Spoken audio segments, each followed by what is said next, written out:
여러분 반갑습니다. I'm Kwon So-hwa and this is K-Culture Dive. Join us in taking a deep dive into the heart of Korean culture from K-entertainment to AI news. And our K-trend diver Kwon-woo just came back from some Korean traditional markets to fill us in on why they are trending these days. And we're going to do all of that together with my co-host Bella Kim this Tuesday. Hello, Bella. Hi, Soa. And hello to our K-Culture Dive viewers. I'm Bella Kim, back again to co-host and fill you all in with some exciting K-entertainment stories. And today's K-Enter is extra exciting because we'll be talking about K-pop groups setting new milestones and breaking records. All right, then let's kick off with the first record that we're going to talk about. It's about a global K-pop girl group. It's KATSEYE. They are reaching new heights with their latest single, Animal. According to Hype labels, the new song debuted at number 4 on Spotify's Daily Top Songs USA chart, marking the group's highest ranking on the chart to date. It surpassed the group's previous best performances with Internet Girl, which peaked at number 6, and also Pinky Up, which reached number 10. Animal also entered Spotify's Daily Top Songs global chart at number 9 and landed on the chart in 47 countries and regions, including Canada at number 7 and the UK at number 15. Meanwhile, the music video for Animal surpassed 10 million views on YouTube just one day after its release, becoming KATSEYE's fastest music video to reach the milestone. The video also features a special appearance by Hollywood actress Demi Moore, so check it out if you haven't yet. Well, I will have to say the music video is pretty wild, and that's also a comment that Demi Moore makes in the music video. Right. But Bella, we'll continue with another girl group that also reached a milestone on Spotify. Yes, it's Islet. They have added another impressive milestone to their growing list of global achievements. According to Spotify, the group's song Tic Tac has surpassed 200 million streams, making it the group's third song to surpass the 200 million stream mark on Spotify. Tic Tac is a B-side track from Islet's second mini album, I'll Like You, released in October 2024. And it's known for its catchy pop sound and distinctive clock-like hook, which is ti-ta-ti-da-ti-ta-ta-ta-ta. And with this achievement, Islet's total cumulative Spotify streams have now exceeded 2.8 billion across all of their releases. And speaking about songs from years ago, some songs never get old. I know. And do you have a good example of such a song? Of course. I mean, I have several songs that's stuck in my head that's been going on my playlist, but one of them definitely is Smooth Like Butter, BTS's Butter. And I have to tell you, I'm not the only one. The music video for Butter has officially surpassed 1.1 billion views on YouTube. The song, released back in 2021, achieved the milestone on a Monday, becoming BTS's 7th music video to exceed 1.1 billion views. The group's other videos that reached the milestone is Dynamite, Fake Love, Idol, and Mic Drop, to name a few.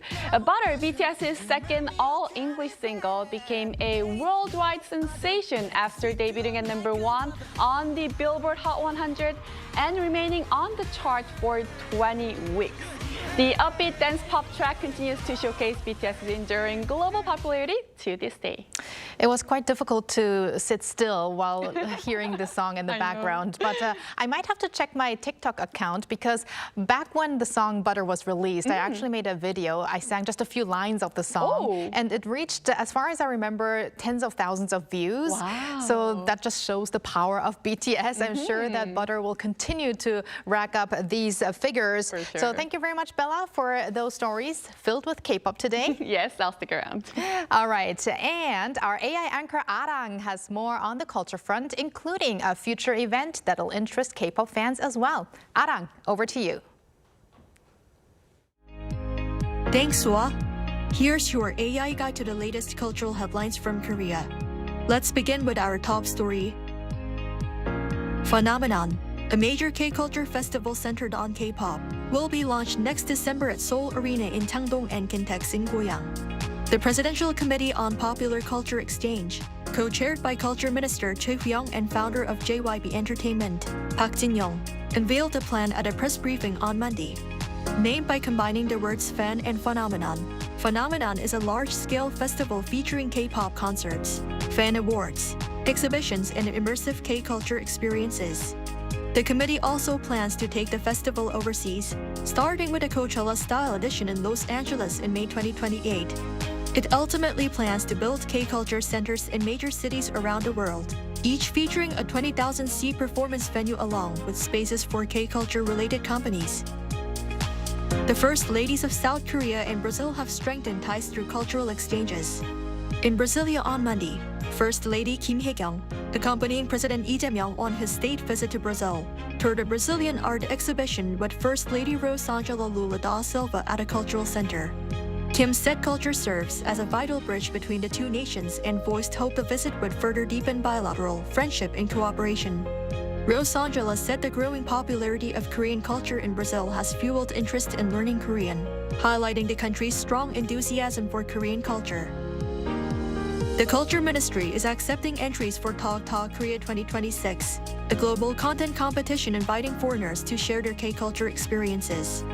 Now in its 13th year, the contest challenges participants to create original content, capturing their first encounters with Korean culture. Entries will be accepted through September 28 in 4 categories: video, photography, illustration, and writing via Talk Talk Korea's official website. First place winners in each category will receive a travel voucher worth 3 million won, or around $2,000 US, while the grand prize winner will receive the Culture Minister's Award. Winners will be announced on November 5th. That's all from me. Turning now to a quick look at more K-culture stories making headlines today.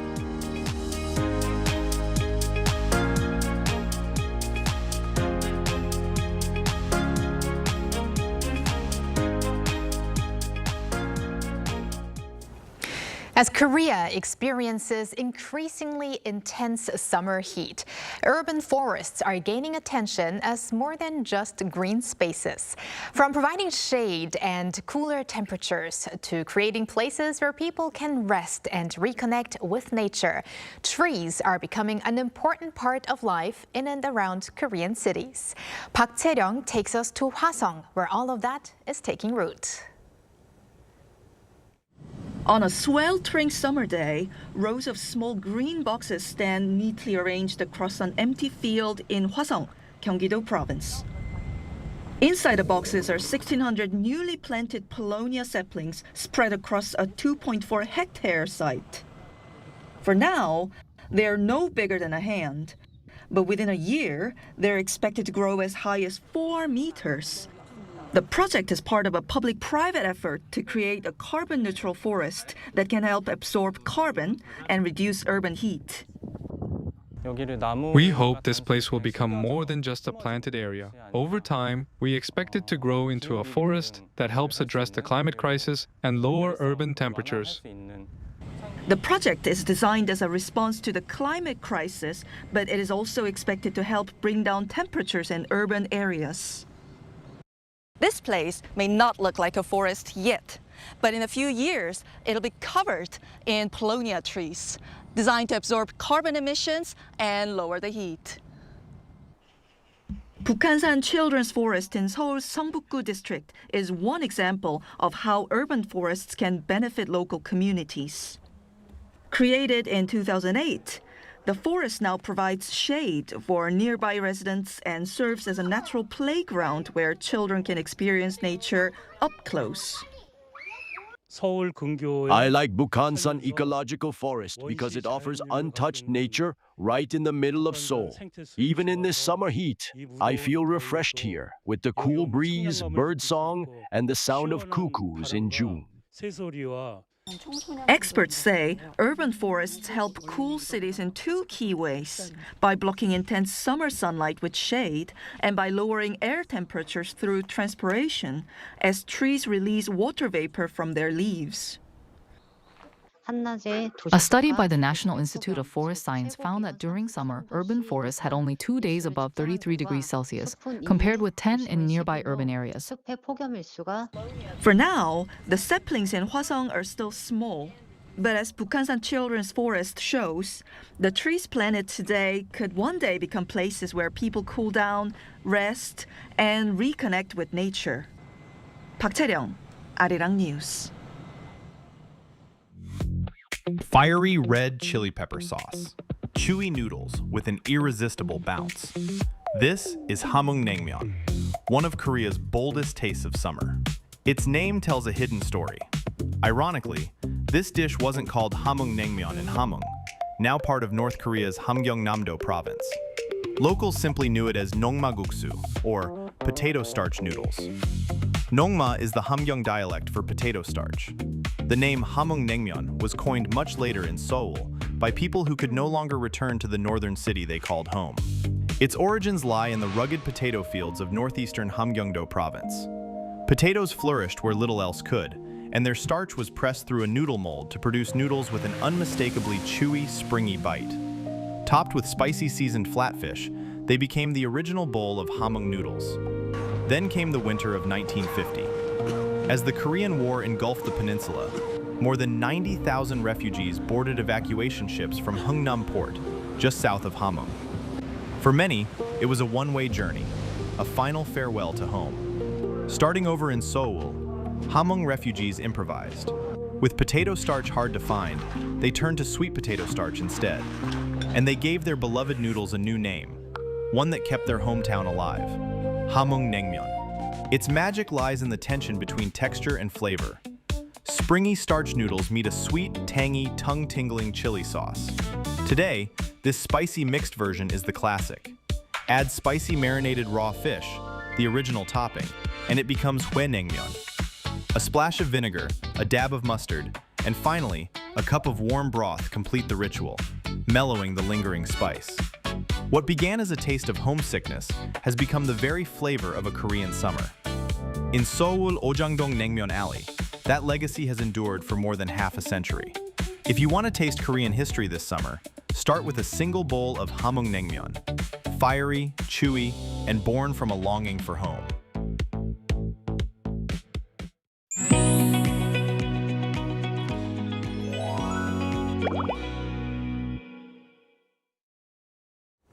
These days, if you ask foreign visitors where they plan to go in Korea, there's one answer you hear again and again these days: traditional markets. From Gwangjang Market to Dongmyo and Namdaemun, market hopping has become a must-do travel experience. Now, let me ask our very own Bella, when was the last time that you went to a traditional market? Actually, not too long ago, because I actually have a traditional market near my house. Oh, I thought you have. Oh, no. You own a traditional market. No, not yet. I do have one near my house, so I went there to grocery shop and also to, of course, eat. But these traditional markets used to be just a place where locals simply went grocery shopping, but now they've become a trendy destination where people eat, shop, and also take photos, and even not only people only from Korea, but from abroad as well. Exactly. While it is a place where you and I just casually go, today we're actually going to find out why international visitors are also so fascinated by Korea's traditional markets. And we're going to find that out with our trend diver, Konu, back in the studio. Welcome, Konu. Hi, Konu. 안녕, divers. It's your favorite trend diver, Gon. Ooh, on duty. Okay, welcome, Konu. Are you going to explain to us what you have on your hands there today? Well, the question was expected. Y'all might wonder what I got on my hands right now, and these are called Iteri towel, which is Korean exfoliating towel. You can call it K-scrub towel, and I went to traditional market myself just to buy this to only show you my divers right here. And these days, this K-scrub towel is creating huge buzz on social media worldwide, and the view counts for this hashtag Korean scrub or Korean scrub towel or session have increased by over 300% in the last 2 years. And it has reportedly become a must-buy item among foreign tourists visiting Korea. And I personally think this trend started with the content featuring BTS, as you mentioned, Bella, earlier. BTS is going worldwide. They actually visited a 찜질방 dry sauna, Korean dry sauna, experiencing Hwangtobang culture, drinking some shike Korean traditional drink as well. And, you know, shout out to world-class K-pop artists, BTS and Jimin and Jungkook. Thank you very much. I mean, and this also makes it a very perfect gift. If you ever visit Korea, you do want to buy those for your families and friends. I can tell you that for sure. Okay, well, just like the exfoliating towel that you brought here today, I guess these daily items have become so popular for foreign visitors. So could you tell us why? Right. That's a good question right there. So Korean traditional markets are not merely places to buy only, you know, merchandises, but also they are places where visitors can directly experience and enjoy the cultural content featured in their favorite K-dramas, movies, or K-pop idol content. For instance, visitors purchase items seen in K-dramas such as 이태리 towel like this, and Korean traditional food like 참기름 sesame oil or gochujang, Korean traditional red pepper paste, and K-pop idols have consumed at the market. But why do they want to do that? Because they want to delve into authentic Korean life rather than just traveling tourist attractions. And, you know, as a trend in Korea, tourism actually evolved from a monotonous shopping style of simply visiting locations to where visitors first encounter authentic culture of Korea right here, then experience it firsthand upon arriving in Korea, and sales at the Korean traditional markets actually, they soared up to 15.8% in just 3 years. Wow. That is spectacular right there. It is. Definitely. And I definitely noticed the change because when I go to traditional markets, now I see a lot of foreigners visiting as well, not only the local people. So these traditional markets have become definitely the hottest places in Korea recently. What kind of changes are taking place with this interest, growing interest? And also, you've went to some of them, so please tell us your experiences as well. So I'm so happy to hear that we have something in common, that we actually do visit Korean traditional markets, because, you know, we're translators. Bella, I know you feel me right here. So what we can learn from this is that like I and you also go to traditional market, and if you compare to the past, like I noticed unusually large number of young people visiting Korean traditional market right here. So well, if you think about it, like, you know, like the main consumers who's visiting Korean traditional market was the middle-aged and older demographic. However, with the rise of neutral or modernized retro visits, Gen Z have surged, and the reasons for this trend include, first, unlike the markets abroad, Korean traditional markets are a tourist destination where retro sensibilities and experiential contents coexist.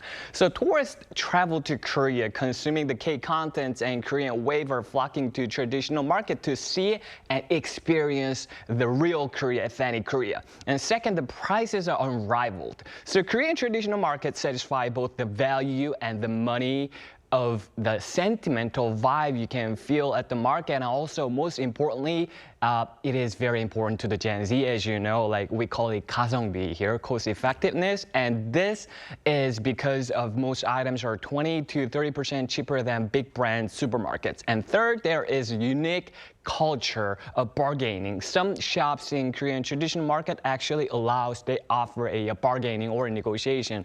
And for me, when I go to traditional markets, I also go there like probably once a week, and the merchant goes like, oh, wow, you speak great Korean. You seem like a foreigner, so I give you a little discount. And I was like, okay, lucky me, a little discount. So like this kind of little, you know, funny, entertaining things going on at the traditional market. So I highly recommend you to pick up some of the Korean words. That way, if you ever go to Korean traditional market and bargaining, or you actually try to negotiate, you'll experience something you will never and ever forget in Korea right here. So, and also, fourth, there are various events every weekend. There are so many events hosted by Korean traditional markets, such as Makgeolli Festival or Beer Fest, accompanied by lively music. And if you experience them firsthand, you will fall in love with the charm of Korean traditional market, I can tell you that. Wow, it sounds super exciting, especially after maybe a couple of hours of shopping, having that fresh